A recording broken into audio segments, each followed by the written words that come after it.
Hello friend, electrical life में आप सभी का स्वागत है। फ्रेंड्स, हम UPPCL JE, SSC JE and other किसी भी स्टेट के जेई के एग्ज़ाम के लिए प्रैक्टिस सेट सॉल्व कर रहे हैं और आज हमारा प्रैक्टिस सेट नंबर 5 है। और इस प्रैक्टिस सेट में आपको 20 प्लस क्वेश्चन मिलेंगे और एक एक क्वेश्चन को आप ध्यान से समझेंगे। और क्वेश्चन का सॉल्यूशन सबसे पहले आप कमेंट सेक्शन में बताएंगे कि क्या होगा, उसके बाद फिर आप देखिए कि आपको क्या मतलब एडवांटेज मिलता है। वीडियो को आप पूरा देखिए, आपको बहुत एडवांटेज मिलेगा। और हाँ यार, चैनल को सब्सक्राइब और लाइक जरूर कर दिया करिए। अगर पसंद आए वीडियो तो लाइक करिए या मत करिए, वो अलग मैटर है, ठीक है। लेकिन सब्सक्राइब कर दीजिए, शेयर कर दीजिए, मतलब शेयर कर दीजिए आके अपने फ्रेंड से, किसी व्हाट्सएप ग्रुप में, टेलीग्राम ग्रुप में आप शेयर कर दिया करो।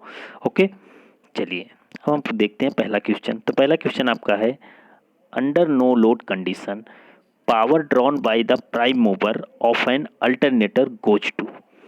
अब देखिए, एक अंडर नो लोड कंडीशन का एक अल्टरनेटर है। जब हमने उसको प्राइम मूवर से स्टार्ट किया, प्राइम मूवर दिया उसके इनपुट पे, तो फिर वो जो अल्टरनेटर में जो पावर डेवलप होगी या फिर प्राइम मूवर की जो पावर होगी वो कहाँ पे जाएगी। ऑप्शन आपका है, produce induced EMF in armature winding, meet no load loss, produce power in the armature, meet CU loss both in armature and rotor winding. अब देखिए, क्वेश्चन को अगर आप ध्यान से समझे ना, तो क्वेश्चन बोला है कि अंडर नो लोड कंडीशन। अगर नो लोड कंडीशन है तो इसका मतलब है कि लोड आपका कुछ भी नहीं लगा है। अगर लोड कुछ भी नहीं लगा है तो लोड पे जो धारा जा रही होगी, सपोज आई धारा जा रही, इसका मान क्या हो गया है, जीरो। अगर इसका मान जीरो हो गया है तो आप एक चीज, मतलब आपको इतना पता है कि जो लॉस होता है, या फिर हम नॉर्मल बात करें कॉपर लॉस, वो हमेशा आई स्क्वायर आर होगा या फिर आई स्क्वायर एक्सएल होगा, जो भी होगा, आई स्क्वायर जेड होगा। एसी है, अल्टरनेटर है, तो आई स्क्वायर जेड होगा। लेकिन उसमें आई है कि नहीं है, जब आपके पास लॉस नहीं, यानी लोड नहीं लगा है, जब लोड नहीं लगा है तो आई के मान को आपने क्या कर दिया, जीरो। अगर आई का मान जीरो हो गया तो किसी भी तरह से कॉपर लॉस आपको मिलेगा, क्योंकि आई ही जीरो हो गया। तो आई का मान जीरो रखेंगे तो हर केस में कॉपर लॉस आपको क्या मिलेगा, जीरो। तो उस कंडीशन में हम बोल सकते हैं मीट नो लोड लॉस, यानी कि जो पावर ड्रॉन होगी अल्टरनेटर के द्वारा जो जाएगी वो क्या होगी, नो लोड लॉस होगी। नो लोड लॉस होगी, जो थोड़ा बहुत उसमें फ्रिक्शन लॉस होगा, ये सब लॉसेस होंगी, जो कि हम उसे नो लोड लॉस के रूप में कैलकुलेट करेंगे। यानी उसमें लोड लॉसेस नहीं होंगी। लोड लॉसेस का मतलब क्या होता है कि जो कॉपर लॉस होता है किसी भी मोटर में, किसी भी जनरेटर में, किसी भी अल्टरनेटर में, जो आपका लोड लॉस होता है वो कौन सा लॉस होता है, सीयू लॉस होता है। तो आपको ये पता होना चाहिए, ठीक है। चलिए अब देखते हैं अगला क्वेश्चन। अगला क्वेश्चन है, in a loaded DC motor if the brush are given a shift from the interpolar axis in the direction of rotation then the commutation will. अब देखिए, in a loaded DC motor if the brushes are given a shift from the interpolar axis in the direction of rotation then the commutation will be। अब देखिए, DC motor की बात की गई है, ठीक है। तो अब देखिए, इंटरपोलर एक्सिस बोला है, तो आप क्या इंटरपोलर एक्सिस जानते हैं। देखिए, कोई भी मशीन होती है उसमें दो एक्सिस होते हैं। दो एक्सिस, एक होता है हमारे पास डायरेक्ट एक्सिस, एक कौन सा होता है, डायरेक्ट एक्सिस, ठीक है। एक होता है हमारे पास क्वाड्रेचर एक्सिस, जिसको आप क्यू एक्सिस बोलते हो, क्यू एक्सिस बोलते हो, ठीक है। इसी क्यू एक्सिस को हम बोलते हैं इंटरपोलर एक्सिस, ठीक है। इसी क्यू एक्सिस को हम क्या बोलते हैं, इंटरपोलर एक्सिस बोलते हैं, यानी क्वाड्रेचर एक्सिस, जो बेसिकली कहाँ पे प्रेजेंट होता है, किन्हीं दो पोल्स के बीच में प्रेजेंट होता है, जो आपका क्वाड्रेचर एक्सिस होता है, ठीक है। किन्हीं दो पोल्स के बीच में, यानी कि दो पोल्स को सेपरेट करने के लिए जो एक्सिस यूज होता है वो कौन सा होता है, क्वाड्रेचर एक्सिस होता है, ठीक है। जैसे ये मान लीजिए एन पोल है, ये एस पोल है, तो ये यहाँ पे जो होगा ये क्या होगा, क्यू एक्सिस होगा। और डायरेक्ट एक्सिस का मतलब जो इस पोल से जा रहा है, ठीक है, दोनों पोल को मिला ले तो ये क्या होगा, डी एक्सिस होता है, ठीक है। ये चीज़ आपको पता होना चाहिए, बेसिक है, आप इतना जानते रहो, ठीक है। अब अगर इस हिसाब से आप देखेंगे तो जब आपका, तो उस कंडीशन में आप देखेंगे कि जब आपका जो डीसी मोटर का ब्रश है वो क्या कर रहा है, शिफ्ट कर रहा है interpolar axis in the direction of rotation. अब जिस डायरेक्शन में आपका रोटर घूम रहा है उसी रोटेशन में आपका ब्रश क्या कर रहा है, शिफ्ट कर रहा है। तो जब शिफ्ट करेगा उस कंडीशन में ना, जब भी ब्रश हमारा शिफ्ट करता है तो उस कंडीशन में उसमें जो आर्मेचर रिएक्शन होता है वो दोनों तरह का होता है, यानी डीमैग्नेटाइजेशन वाला भी होता है, डीमैग्नेटाइजेशन भी और क्रॉस मैग्नेटाइजेशन भी, डिसमैग्नेटाइजेशन और क्रॉस मैग्नेटाइजेशन दोनों होता है। ठीक है, डीमैग्नेटाइजिंग और क्रॉस मैग्नेटाइजिंग होगा। तो जब दोनों होगा तो उस कंडीशन में आप देखेंगे कि ई बराबर क्या आपको मिलता है। ये आपको तो नॉर्मल पता है कि ये फाई एन, ये तो फॉर्मूला आपको नॉर्मल पता है कितना होता है। ठीक है, और ई जो है ये बैक ईएमएफ है मोटर के लिए। मोटर में जो बैक ईएमएफ यानी ईबी बराबर हम लिखते हैं, ईबी बराबर V minus I A R A, ये लिखते हैं हम। ठीक, तो यहाँ से हम लिखेंगे तो देखेंगे कि V minus I A R A बराबर के फाई एन। तो यहाँ से आप सीधा सीधा समझ सकते हो कि फाई और एन एक दूसरे के एंटी प्रोपोर्शनल होते हैं, यानी कि एन जो होता है वो प्रोपोर्शनल होता है 1/फाई के, यानी एंटी प्रोपोर्शनल होता है फाई के। इसका मतलब अगर फाई आपका इंक्रीज होगा तो ये क्या होगा, डिक्रीज होगा। ठीक है, तो क्या कह रहा है कि in a loaded DC motor if the brushes are given a shift from the interpolar axis, तो जब इंटरपोलर एक्सिस में आएगा तो दोनों आर्मेचर रिएक्शन होगा। जब दोनों आर्मेचर रिएक्शन होगा तो उस कंडीशन में जैसे सिर्फ क्रॉस मैग्नेटाइजेशन होता तो आर्मेचर रिएक्शन कुछ मतलब कि जो फ्लक्स होता है वो थोड़ा सा आपका कैसा होता है, क्रॉस होके जाता है। डीमैग्नेटाइजेशन होता है तो फ्लक्स आपका इस डायरेक्शन से इस डायरेक्शन एक दूसरे के अपोजिट होते हैं 180 डिग्री पर। ठीक है, लेकिन जब दोनों होगा तो फ्लक्स की जो डायरेक्शन, जैसे कि एक ये हो रहा है एक ये हो रहा है, दो मतलब फ्लक्स हो रहा है, तो इनका रिजल्टेंट जो होगा वो अलग होगा। इनका रिजल्टेंट यानी ये मान लीजिए कि आपका फाई ए है, ये आपका फाई सी है। ठीक है, तो यहाँ पे जो होगा आपका फाई आर रिजल्टेंट जो आएगा वो क्या होगा, आपका ज़्यादा होगा। तो फाई आर जब ज़्यादा होगा तो उस कंडीशन में यानी रिजल्टेंट जो आपको फ्लक्स मिलेगा वो ज़्यादा होगा, जिससे आपकी स्पीड क्या हो जाएगी, रिड्यूस हो जाएगी। जिससे आपकी स्पीड क्या होगी, क्योंकि फाई बराबर आपका 1/n होगा, तो फाई आपका इंक्रीज होगा तो स्पीड क्या होगी, रिड्यूस हो जाएगी। ठीक है, तो स्पीड डिक्रीज हो जाएगी। ऑप्शन देख लेते हैं क्या क्या करेक्ट हो सकता है। Improve and speed falls, deteriorate and the speed rises, deteriorate and the speed falls, improve and speed rises। तो करेक्ट आंसर आपका जो होगा वो ऑप्शन नंबर सी होगा, यानी कि आर्मेचर रिएक्शन जो आपका डिटेरियोरेट एंड द स्पीड जो होगी वो फॉल्स होगी, स्पीड क्या होगी, डाउन होगी। ठीक है, चलिए अब देखते हैं हम अगला क्वेश्चन। अगला क्वेश्चन आपका है इन an RL series circuit, the phase difference between applied voltage and the circuit current will increase if। अब देखिए कह रहा है कि एक RL सीरीज सर्किट है, एक RL सीरीज सर्किट है और phase difference between applied voltage and current क्या हो रहा है, इंक्रीज हो रहा है। तो देखिए एक RL सर्किट है तो सबसे पहले तो इसका अगर फेज डिफरेंस आप जानना चाहो तो इसमें करंट जो होगी क्या करेगी, लैग करेगी, और वोल्टेज जो होगा वो क्या करेगा, लीड करेगा। क्यों, क्योंकि ये इंडक्टर है, इंडक्टर में वोल्टेज आपका आगे आगे चलता है और करंट उसके पीछे पीछे चलती है। अगर एक प्योर इंडक्टर होगा तो वोल्टेज और करंट के बीच में 90 डिग्री का एंगल होगा। ठीक है, लेकिन इसमें आर है और एल है तो इसका मतलब है कि वी अगर यहाँ है तो आई मान लो अगर यहाँ है, ये आई है तो वी आपका कुछ यहाँ पे होगा, इतना जो पोर्शन है ये कट जाएगा। ठीक है, तो ये एंगल बनेगा आपका मान लीजिए 60 डिग्री तक ही बनेगा। ठीक है, लेकिन ये जो एंगल कट गया किसके कारण कटा, ये कटा सिर्फ आर के कारण। ठीक है, ये किसके कारण कटा, आर के कारण कटा। लेकिन जब कह रहा है क्वेश्चन में कि phase difference between applied voltage and current will increase, अगर आप ये मान लीजिए एक फिगर था फिर आपने इसको और बढ़ा दिया, मान लो 90 डिग्री पे पूरा कर दिया, वी और आई, फेज डिफरेंस आपका क्या हो गया, बढ़ गया। तो फेज डिफरेंस क्यों बढ़ा आपका, क्योंकि जब आर था तो ये फेज डिफरेंस कम हो रहा था, लेकिन आर आपका जब कम हो रहा है यानी आपको आर कम करना पड़ेगा। अगर आप आर कांस्टेंट रखते हो तो फिर एक मतलब आपके पास एलिमेंट बचता है यल, तो यल को आपको क्या करना पड़ेगा, ज़्यादा। अगर यल ज़्यादा करोगे तो फिर आप जानते हो कि एक्सएल बराबर होता है 2π/f/l। तो यल ज़्यादा करने का मतलब कि एक्सएल ज़्यादा करना, यल ज़्यादा करने का मतलब क्या है, एक्सएल ज़्यादा करना। तो इससे आपको पता चला अगर हम एक्सएल ज़्यादा करते तो हमारा वोल्टेज और करंट के बीच का जो फेज डिफरेंस है वो इंक्रीज हो जाएगा। तो इसके लिए XL is increased, RL is increased XL is decrease, supply frequency is decreased. तो तीसरे नंबर क्वेश्चन का जो आंसर होगा वो क्या होगा, वो ये होगा एक्सएल इज इंक्रीज। अगर आप एक्सएल इंक्रीज करते हो तो वोल्टेज और करंट के बीच का जो फेज डिफरेंस है वो इंक्रीज हो जाएगा। जैसे एक नॉर्मली एक आइडियल चोक आप लेते हो, ठीक है, चोक जब आप चोक लेते हो तो उसमें आपको आर और यल दोनों होता है, सीरीज कॉम्बिनेशन आर और यल का जो होता है उसको हम नॉर्मली चोक की तरह यूज करते हैं। चोक में हम जो आर रखते हैं वो बहुत ही छोटा होता है यल से, सॉरी बहुत ही छोटा होता है यल से, ठीक है। तो यल की वैल्यू बहुत ज़्यादा होती है। तो उस कंडीशन में जो मान लो आइडियल चोक की बात करते हैं तो वहाँ पे आर बराबर क्या होता है, जीरो। जब आर बराबर जीरो होता है तो वहाँ जब देखते हैं तो वोल्टेज और करंट के बीच में जो मतलब एंगल बनता है वो कितना बनता है, 90 डिग्री पूरा बनता है, 90 डिग्री पूरा बनता है। क्लियर है। चलो अब हम देखते हैं अगला क्वेश्चन।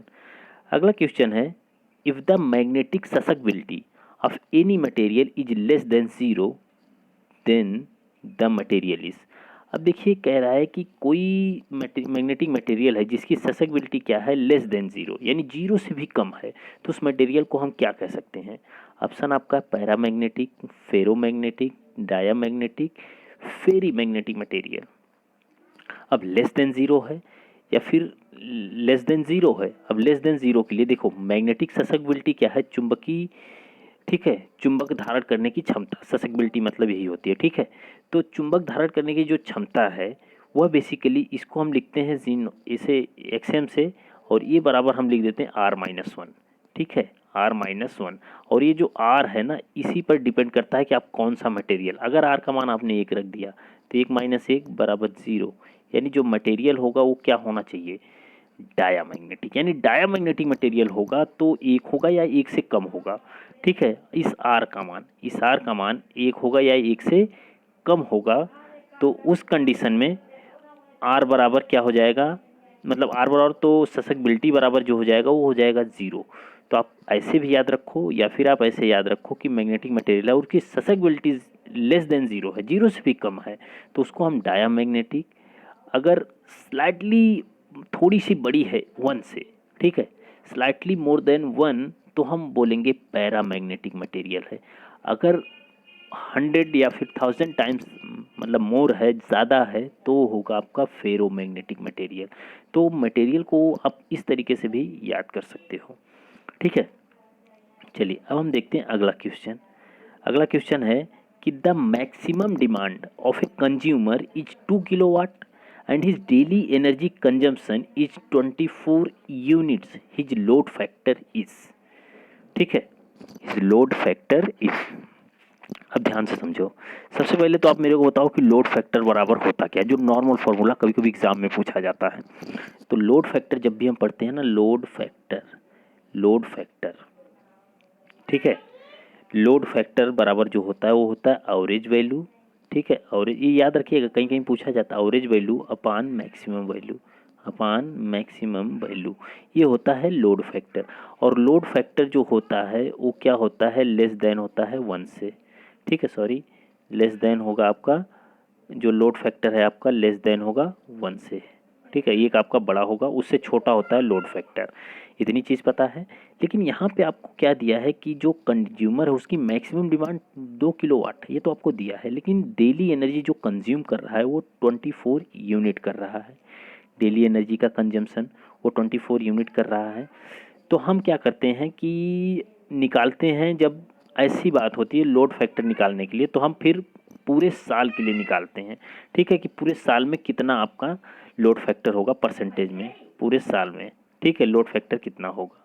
तो उसके लिए होता है पूरे साल में कितने दिन होते हैं, 365, पूरे साल में कितनी यूनिट एक दिन में खर्च कर रहा है, 24, 24 बटे बटे होता है आपका मैक्सिमम डिमांड, मैक्सिमम डिमांड आपकी 2 है, गुड़े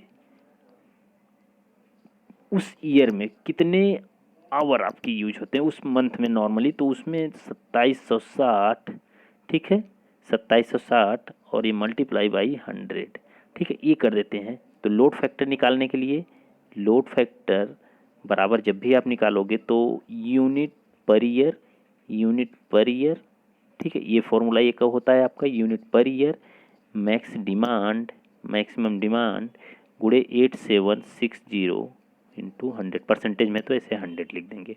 ठीक है, तो यूनिट पर ईयर के लिए जब हम करते हैं तो पर ईयर में हमारा मान लीजिए कि 24 है एक दिन का, तो पर ईयर 365 दिन होता है।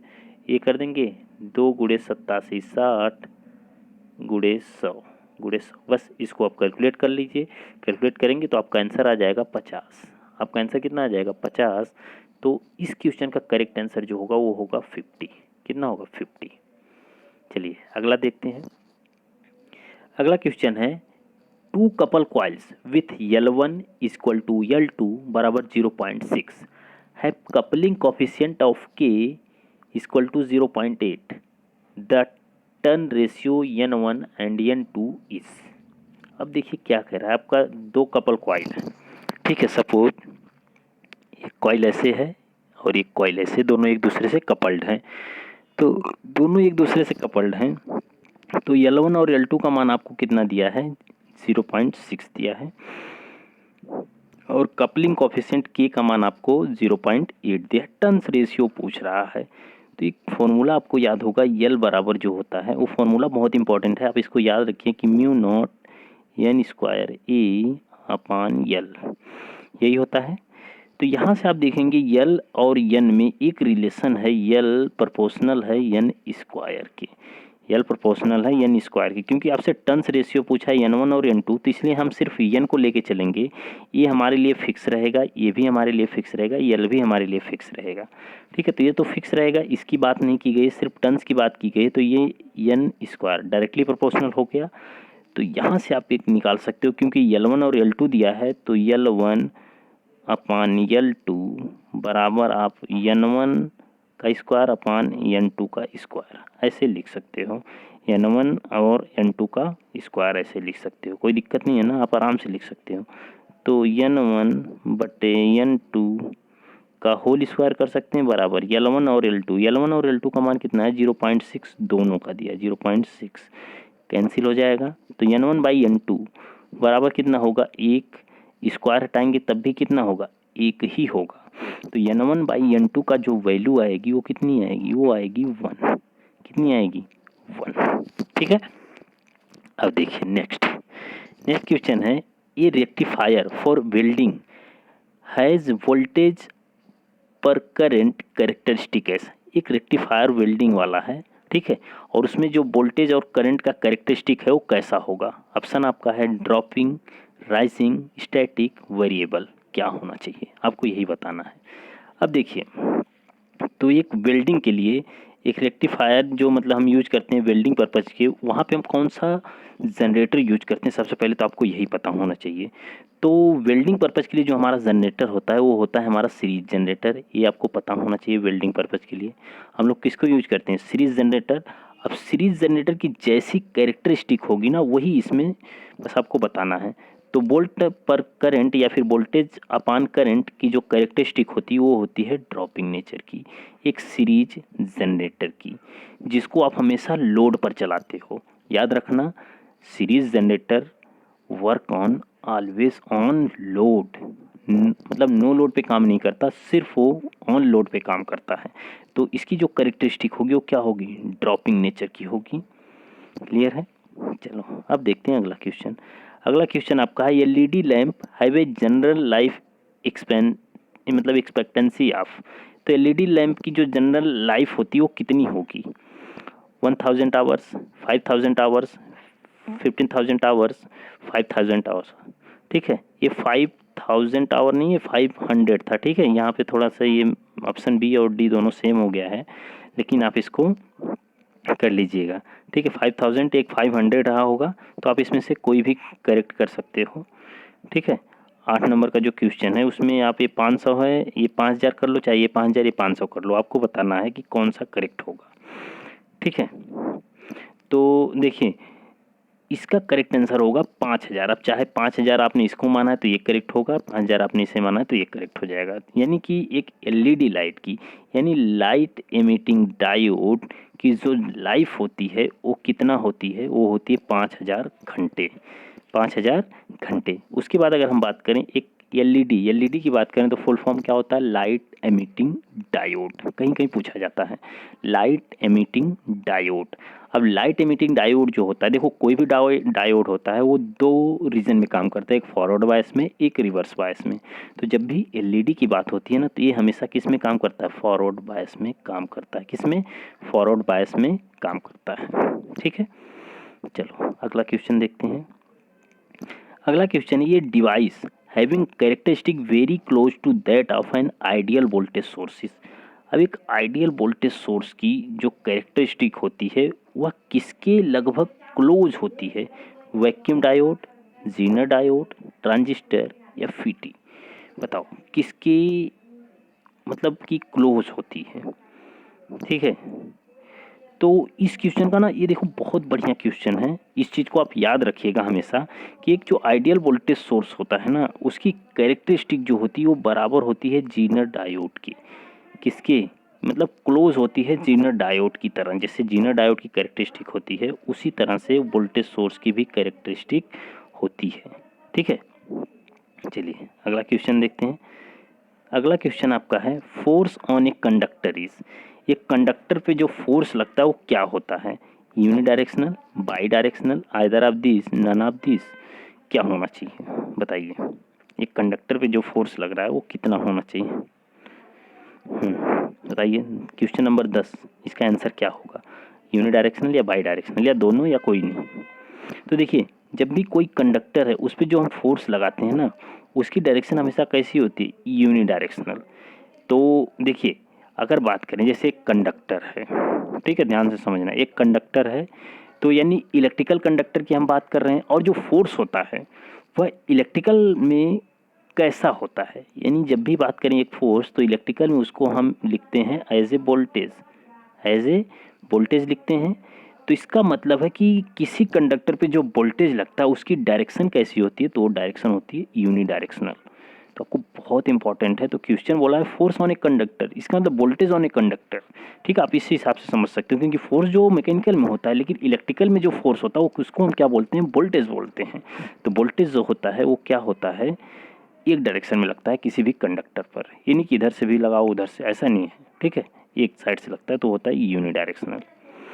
चलिए नेक्स्ट क्वेश्चन देखते हैं, why are same type of cell connected in parallel. यानी हम क्यों सेम टाइप का जो सेल होता है उसको कनेक्ट करते हैं पैरेलल में, उसको कैसे कनेक्ट करते हैं पैरेलल में, क्यों कनेक्ट करते हैं, आपसे यही पूछ रहा है क्यों कनेक्ट करते हैं। ऑप्शन आप पढ़ो, to decrease the voltage rating, to increase the voltage rating, to decrease the current rating, to increase the current rating. तो देखो बहुत कॉमन क्वेश्चन है ये कि जब भी हम सेल हैं, जैसे ये मान लीजिए हमारी एक सेल है, ठीक, इसको हमने जोड़ दिया यूं पैरेलल में, ठीक ऐसे जोड़ दिया। ये मान लीजिए V1 है, ये V2 है, तो ये V1 और V2 क्या होंगे, बराबर होंगे। जब भी सेल पैरेलल में कनेक्ट होती हैं तो उनका वोल्टेज दोनों सेल का सेम होता है, ठीक है। लेकिन करंट अलग अलग होगी, तो करंट जब अलग अलग होगी तो उस हिसाब से हम कह सकते हैं कि यह मान लो जैसे 5 एम्पियर की करंट है, ठीक है, अगर एक सेल से ही जाएगी तो इस सेल को डैमेज कर सकती है। अगर ये करंट अगर इसमें मान लीजिए 2.5 एम्पियर आ गई, 2.5 एम्पियर इसमें आ गई, करंट दोनों बट गई, तो इसका मतलब है कि अगर हम सेल को पैरेलल में कनेक्ट कर रहे हैं तो हमारी करंट की रेटिंग को बढ़ा दे रहा है ये, क्योंकि ये 5 एम्पियर सिर्फ एक सेल से जाती तो सेल खराब हो सकता था, लेकिन अब 5 एम्पियर हमारी 2 सेल से जा रही है तो हमारे पास 5 एम्पियर भी फ्लो हो जा रही है और हमारा काम भी हो जा रहा है। तो उससे ये पता चलता है कि जब भी हम सेल को पैरेलल में कनेक्ट करते हैं तो वह करंट रेटिंग को इंक्रीज कर देता है, किसको, करंट रेटिंग को इंक्रीज कर देता है। लेकिन सेल को, अगर आप सेल को सीरीज में, सपोज आप कैसे कनेक्ट करते हो, सीरीज में कनेक्ट करते हो, तो यह हमेशा क्या करेगा, इंक्रीज कर देगा वोल्टेज की रेटिंग को, किसको, वोल्टेज की रेटिंग को, वोल्टेज रेटिंग को, वोल्टेज रेटिंग को क्या कर देगा, इंक्रीज कर देगा। ठीक, चलो अगला देखते हैं क्वेश्चन। अगला क्वेश्चन है, in a 2 watt meter method if the balance load is resistive. 2 watt meter method है आपका, 2 वाट मीटर मेथड की बात की गई और जो बैलेंस लोड है वो क्या है, रजिस्टिव है। Then the relation between the 2 watt meter method is, तो रिलेशन क्या होगा, यानी 2 वाट मीटर है, एक ओमेगा 1 है, एक मतलब W1 है, एक W2 है। तो क्या होगा, W1 बराबर W2, या W1 बड़ा है W2 से, या W1 छोटा है W2 से, या फिर W1 प्लस W2 बराबर 0 होगा। क्या होगा बताइए फटाफट। अब देखिए क्वेश्चन बोला है कि 2 वाट मीटर में था और बैलेंस लोड है, और लोड कैसा है, रजिस्टिव लोड है। लोड कैसा है, रजिस्टिव। अगर लोड रजिस्टिव है तो जैसे हम निकालते हैं, होता है ω1 बराबर VL IL cos 30 प्लस 5। एक होता है मान लो W2 बराबर VL IL cos 30 माइनस 5। ठीक है, ये होता है आपके पास। अब देखिए इसमें अगर मैं बात करूं तो लोड आपका कैसा है, रजिस्टिव। अगर लोड रजिस्टिव है तो इसका मतलब है कि पावर फैक्टर कितना होगा, cos 5 बराबर। लोड रजिस्टिव है तो पावर फैक्टर क्या होगा, 1। तो पावर फैक्टर अगर 1 है तो फाई कितना होगा, फाई आपके पास होगा 0। cos 0 अंश का मान ही तो 1 होता है, तो फाई की जगह आपको क्या रखना है, 0। तो VL IL cos 30 होगा, फिर VL IL cos 30 होगा, क्योंकि फाई का मान तो हो गया 0। तो उस कंडीशन में आप देखेंगे कि W1 और W2 बराबर हो रहे हैं, क्योंकि VL IL cos 5 VL IL cos 5 VL IL cos 30 VL IL cos 30 हो जाएगा कि नहीं हो जाएगा। ठीक है, तो आप देख सकते हो, तो आपको इससे ही पता चल जाएगा कि इसके लिए क्या होगा, W1 बराबर होगा W2 से, W1 बराबर होगा W2 से। क्लियर है। चलो अब देखते हैं अगला क्वेश्चन। अगला क्वेश्चन है, the heat generated in the transformer is dissipate mainly by. अब देखिए जो ट्रांसफार्मर में हीट जनरेट होती है वो बेसिकली डिसिपेट होती है किस फॉर्म में, कंडक्शन के फॉर्म में, रेडिएशन के फॉर्म में, कन्वेक्शन के फॉर्म में, या फिर ऑल ऑफ दी एबव। ठीक है, तो इम्पॉर्टेंट है, फटाफट बताइए क्या होगा। तो हीट जनरेट हो रही है ट्रांसफार्मर में और उसको डिसिपेट करना, उसको एब्जॉर्ब करना है, तो किस फॉर्म में करेंगे, तो इसे हम एब्जॉर्ब करते हैं in the form of convection, मतलब संवहन के फॉर्म में। कैसे फॉर्म में, संवहन जिसको आप बोलते हो। ठीक है, तो कन्वेक्शन फॉर्म में आपका क्या होगा, हीट डिसिपेट होगी। ठीक है, जो ट्रांसफार्मर में हीट आपकी है वो किस फॉर्म में होगी, तो कन्वेक्शन के फॉर्म में होगी। चलिए अब देखते हैं हम अगला question. In a transmission line the cross arm are made of. तो ट्रांसमिशन लाइन में जो क्रॉस आर्म आपका है वो बना किस चीज़ का होता है। आप क्रॉस आर्म देखे होंगे, जैसे एक पोल है, पोल में ऐसे लगा रहता है। ठीक है, ऐसे लगा रहेगा आपका। ठीक है, यहीं से आप लेके जाते हो लाइन को। तो ये जो क्रॉस आर्म है ये बना किस चीज़ का होता है, ये क्रॉस आर्म किस चीज़ का बना होता है, यही आपको बताना है। तो क्रॉस आर्म आपका बना होता है स्टील का। किसका, स्टील का। बहुत इंपॉर्टेंट क्वेश्चन है, इसे आप याद रखिएगा कि क्रॉस आर्म आप किस मटेरियल का बनाते हो, तो स्टील का बनाते हैं इसे। ठीक है, चलिए अब देखते हैं अगला क्वेश्चन। अगला क्वेश्चन आपका है, determine the quality factor of a series resonant RL circuit when the bandwidth of the circuit is 20 Hz। अब देखिए कह रहा है determine quality factor of A series resonant circuit. Series resonant circuit है, RLC circuit है लेकिन series resonance है, तो उस कंडीशन में जो बैंडविड्थ है वो कितनी होगी। अगर आपकी बैंडविड्थ आपको 20 हर्ट्ज दिया है तो आपसे क्वालिटी फैक्टर पूछा है, तो क्वालिटी फैक्टर का आपको फॉर्मूला पता होना चाहिए, ω/L/R। ठीक है, 1/ω/CR। ठीक है, V/R। ये सारे के सारे फॉर्मूले जो होते हैं वो किसके होते हैं, वो होते हैं क्वालिटी फैक्टर के। लेकिन एक रिलेशन और होता है क्वालिटी फैक्टर का, जो बैंडविड्थ के संग और रेजोनेंट फ्रीक्वेंसी के संग होता है। किसके संग, बैंडविड्थ के संग और रेजोनेंट फ्रीक्वेंसी के संग होता है, तो आपको वो भी याद होना चाहिए। तो ये होता है क्वालिटी फैक्टर Q बराबर F0/बैंडविड्थ। बैंडविड्थ बहुत इंपॉर्टेंट है, इसे आपको याद रखना है। ठीक है, तो क्वालिटी फैक्टर जो होता है वह F0 और अपॉन बैंडविड्थ, और बैंडविड्थ जो होती है क्वालिटी फैक्टर की मतलब कि एंटी प्रोपोर्शनल होती है, ये भी याद रखना आपको। और क्वालिटी फैक्टर की कोई यूनिट नहीं होती, ये नो यूनिट, यानी यूनिट लेस कह सकते हो, या फिर कोई भी यूनिट नहीं होती है। इंपॉर्टेंट है सब चीज़ें। तो क्वालिटी फैक्टर आपको पता है, तो F0 जो है वो रेजोनेंट फ्रिक्वेंसी है, तो क्वालिटी फैक्टर Q बराबर F0 अपॉन बैंडविड्थ। तो एफ नॉट आपको कुछ दिया नहीं तो एफ नॉट को ऐसे ही छोड़ देते हैं। बैंडविड्थ आपको 20 दिया है, ठीक है। एफ नॉट अपन 20 डिवाइड करेंगे, डिवाइड करने के बाद आपका आंसर निकल के आ जाएगा option number B. Option number B आपका आ जाएगा करेक्ट आंसर। तो बी जो होगा वो करेक्ट आंसर होगा। चलिए अब देखते हैं हम अगला क्वेश्चन। अच्छा ध्यान से बताइएगा इस क्वेश्चन को, थोड़ा जल्दी से बताइए क्या होगा आंसर। कि for the circuit shown in figure when V S बराबर 0 तो आई बराबर 3 एम्पियर, व्हेन वी एस बराबर 200 वोल्ट तो what will be the value of I. अब देखिए जब वी एस, ये देखिए वी एस है आपका, जब इसका मान आपने क्या रख दिया था 0 तो फिर ये जो आई है यहाँ पे कितना मिल रहा है आपको 3 एम्पियर मिल रहा है, क्वेश्चन में बोला है। उसके बाद जब हम वी एस बराबर 200 वोल्ट रख दे रहे हैं, वी एस बराबर कितना 200 वोल्ट रख रहे हैं तो आई का मान कितना होगा, समझने की बात है। ध्यान से समझिए कि क्या मैं कहना चाह रहा हूँ।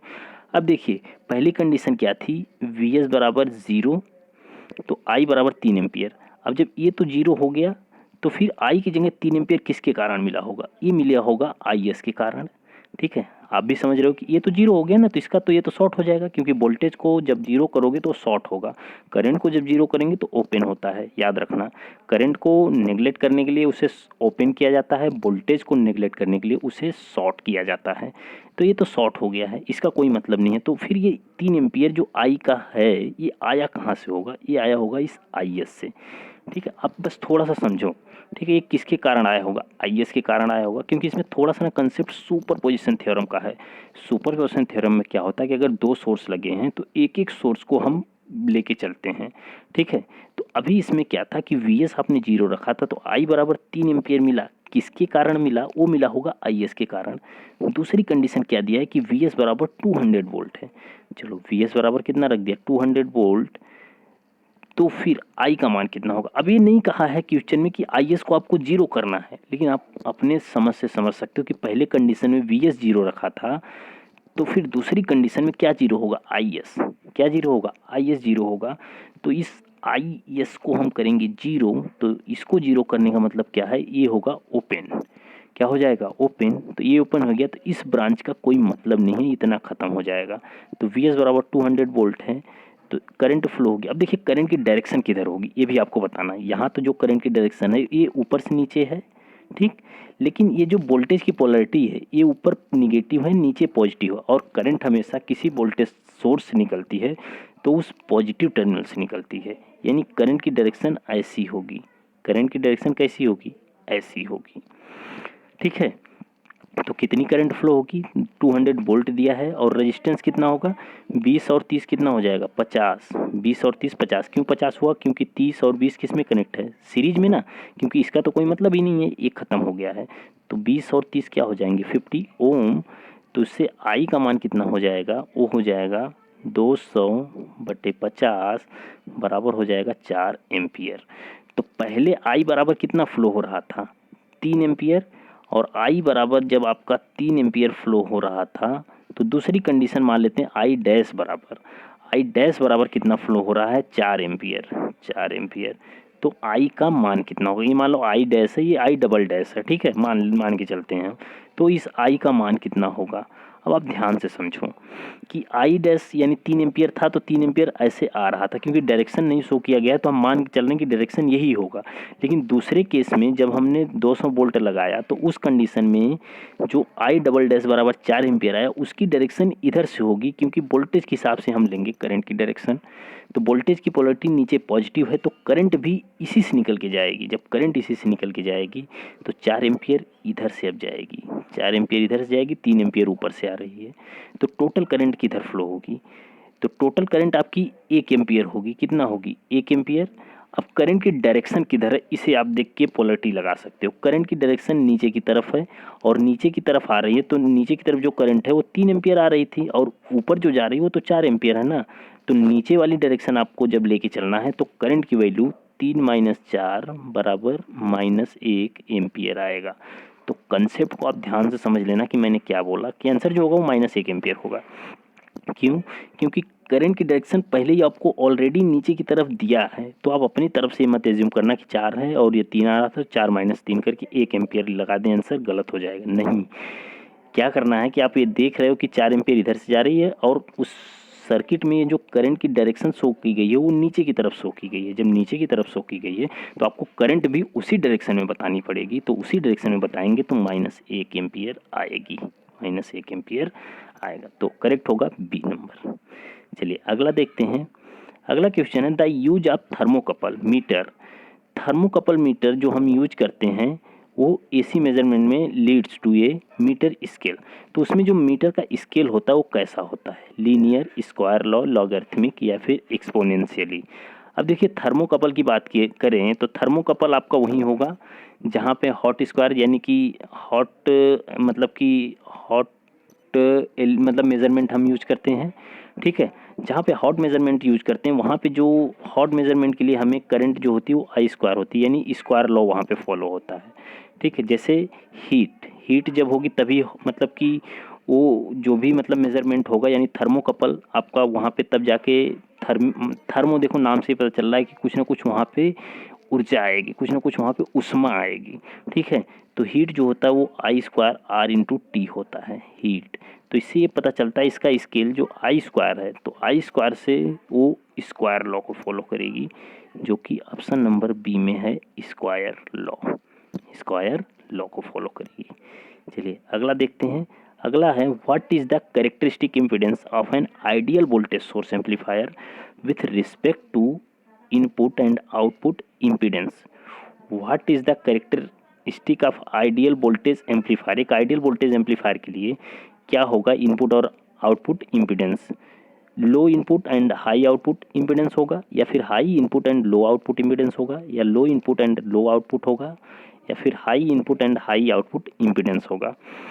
तो एक आइडियल वोल्टेज एम्पलीफायर में जो इनपुट इम्पीडेंस होता है वो क्या होता है, हाई होता है, ठीक है। ध्यान समझना, उसका इनपुट इम्पीडेंस क्या होता है, हाई, और आउटपुट इम्पीडेंस क्या होता है, वह आपका लो होता है। अगर हम बात करें एम्पलीफायर में, एम्पलीफायर जो हम यूज करते हैं वो कौन सा यूज करते हैं, जैसे एम्पलीफायर जब भी हम पढ़ते हैं तो वहाँ पे कोई ना कोई ट्रांजिस्टर यूज करते होंगे, तो कॉमन एमिटर ट्रांजिस्टर को हम यूज करते हैं एज ए एम्पलीफायर। जब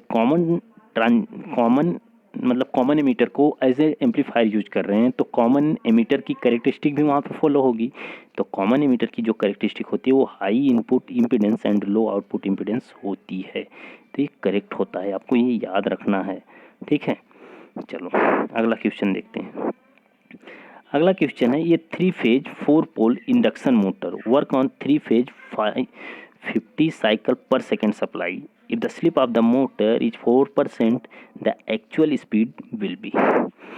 अब देखिए कह रहा है एक 3 फेज 4 पोल इंडक्शन मोटर है, वर्क कर रहा है ये 3 फेज 50 साइकिल पर सेकेंड या फिर 50 हर्ट्ज सप्लाई पर। If the slip of the motor is 4%, motor की स्लिप कितनी है, 4% है, तो एक्चुअल स्पीड क्या होगी मोटर की, यही आपसे पूछा है। तो क्या आप स्लिप बराबर जानते हो क्या होता है, यस बराबर, तो कहोगे हाँ कि NS माइनस NR अपान NS गुणे 100, हम परसेंटेज में लिखते हैं तो ऐसे लिखते हैं। अगर हम बात करें NS अगर आपको निकालना हो तो ये हम निकालते हैं 120F/P से, ये भी फॉर्मूला आपको याद रखना है। तो 120F अपान P, तो 120 F का मान कितना दिया है 50 अपान P का मान दिया है 4, ठीक है। P का मान कितना दिया है 4, इसको डिवाइड करेंगे तो NS बराबर आपको मिलेगा 1500 RPM। 1500 RPM, अब 1500 RPM है और स्लिप आपको 4% दिया है, तो 4% स्लिप दिया है तो बस आपको कुछ करना थोड़ी ना है। NS पता चल गया, NR ही आपसे पूछा है, एक्चुअल स्पीड क्या है NR है, NR ही आपसे पूछा है, तो आप लिख सकते हो कि स्लिप आपको 4 दिया है, NS आपको 1500 निकल गया माइनस NR बटे 1500 गुणे 100, ठीक है, ऐसे लिख सकते हो। देखो एक चीज़ और, अगर यहाँ परसेंटेज यानी 100 नहीं लिखते तो यहाँ 0.04 लिखते हैं, ठीक है, लेकिन हम यहाँ 4 लिखें तो यहाँ गुणे 100 करेंगे, ओके। चलो ये 0 से कैंसिल हो जाएगा, 15 चौको 60, तो NAR बराबर आपका मिलेगा 1500 माइनस 60 बराबर 1440 RPM। 1440 RPM जो कि ऑप्शन नंबर बी में आपको दिया हुआ है 1440 RPM। चलिए अगला क्वेश्चन देखते हैं। अगला है which of the following is the range of the efficiency of A welding motor generator set. यानी जो वेल्डिंग मोटर जनरेटर सेट होता है उसकी अप्रॉक्सीमेट इफ़िशियंसी कितनी होगी। इफ़िशियंसी मतलब आउटपुट अपॉन इनपुट कितना होगा, तो उसकी इफ़िशियंसी अप्रॉक्सीमेट जो होती है वो होती है 50 to 60%। 50 to 60% होती है, आपको याद रखना है ये चीज़, ठीक है। तो आज के 20 क्वेश्चन आपके कंप्लीट हो गए हैं। तो गाइस थैंक यू, और चैनल पर नए हो तो प्लीज़ यार सब्सक्राइब कर देना। हाँ, टेलीग्राम चैनल से आप जुड़ जाना, ठीक है, टेलीग्राम चैनल से जुड़ जाना, वहाँ पे पीडीएफ आपको प्रोवाइड हो जाएगी, ठीक है। पीडीएफ आपको डेली की डेली सबकी मिलती रही होगी, अगर आप टेलीग्राम चैनल से जुड़े होंगे तो आप देख रहे होंगे।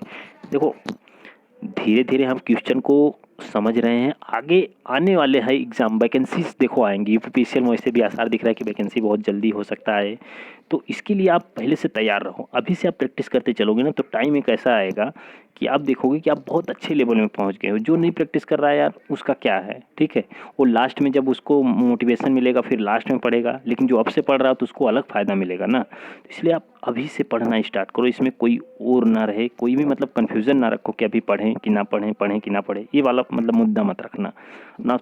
बस एकदम आराम से तैयारी करो बहुत अच्छे से। आपका अगर अगर एक सही लेवल से आप तैयारी कर रहे हो तो आपका जो भी एग्ज़ाम दोगे कहीं ना कहीं आपका मतलब हो जाएगा। ओके, तो चलिए गाइस, थैंक यू।